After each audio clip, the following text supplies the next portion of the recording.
अगले महीने अप्रैल महीने में आसनसोल में मिनरल वाटर की बिक्री बढ़ने वाली है, क्योंकि तृणमूल कांग्रेस के नेता कार्यकर्ता एक श्रेणी के, जिनके पास अवैध बालू का पैसा है, वो तो मिनरल वाटर ही पिएंगे। किस पानी से नहाएंगे मुझे पता नहीं, लेकिन ये सच है कि विभिन्न जो दामोदर नदी हो, अजय नदी हो या अन्य जो नदियां हैं, उन नदियों से जिस तरह से बालू उत्तोलन हो रहा है,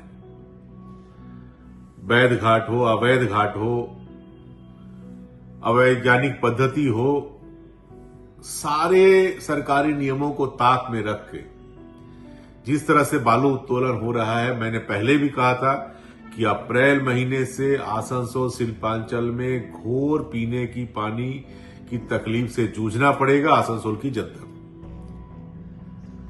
हम लोग आवाज उठाते रहेंगे, उठाते रहे हैं। आवाज उठाने का नतीजा भी हम लोगों ने देखा है कि जो लोग आवाज उठाते हैं उन पर हमला भी किया जाता है बालू माफियाओं के द्वारा। फिर तृणमूल कांग्रेस बालू माफियाओं के पक्ष में खड़ा भी होती है। पुलिस को बाध्य किया जाता है हम लोगों के खिलाफ ही एफआईआर करने को। ये होता रहेगा, ये चलता रहेगा। हम लोगों के 2-3 दिन या 10-15 दिन जेल में रहने से यदि आसनसोल के लोगों को पीने का पानी मिल जाता तो हम लोग स्वेच्छा से इसके लिए तैयार थे। लेकिन ये विडंबना है कि आसनसोल की जनता को पीने का पानी नहीं दे पाएंगे ये लोग, चाहे आसनसोल नगर निगम हो, चाहे पीएचई डिपार्टमेंट हो। जिस तरह से बालू हर घाट से उठाया जा रहा है और अप्रैल महीना से लोगों को पीने की पानी देने के लिए दिसंबर महीने से जो तैयारी करनी चाहिए पीएचई डिपार्टमेंट के द्वारा या आसनसोल नगर निगम के द्वारा, वो तैयारी भी नहीं की जा रही है। तैयारी की जा रही है कि ज्यादा से ज्यादा पैसा कमाओ और मिनरल वाटर पियो।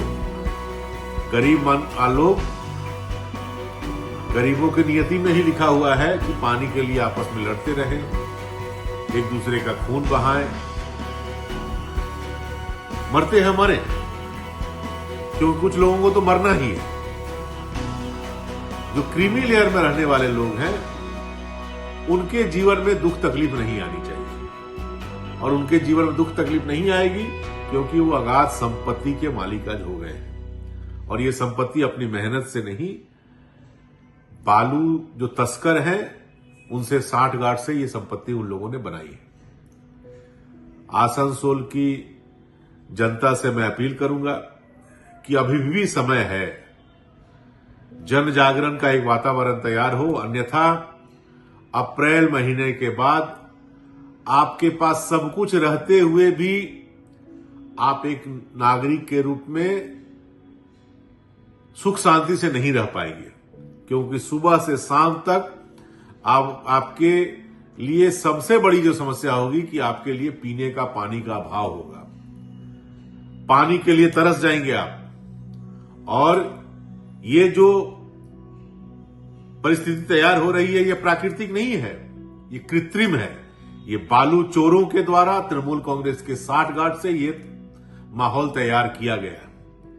कुछ लोग करोड़पति बने, इसके लिए आपके जीवन में ये तकलीफ लाया गया।